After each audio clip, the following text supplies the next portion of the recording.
आदमी दुकानदार से, मसवाक है? दुकानदार, नहीं है। अगले दिन आदमी फिर आया और पूछा, मसवाक है?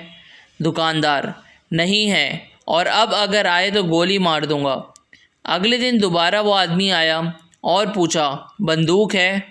दुकानदार, नहीं है। हाँ तो फिर बताओ, मसवाक है?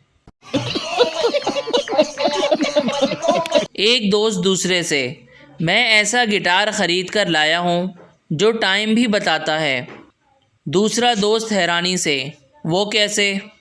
पहले दोस्त ने गिटार बजाना शुरू किया तो साथ वाली आंटी चिल्लाई, सो जाओ, रात के 2 बज गए हैं।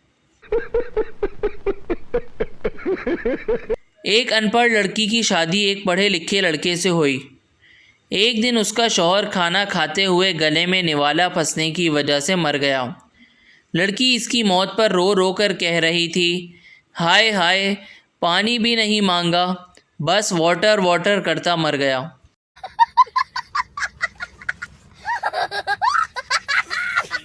प्लीज़ हमारे चैनल को शेयर करें और सब्सक्राइब करें।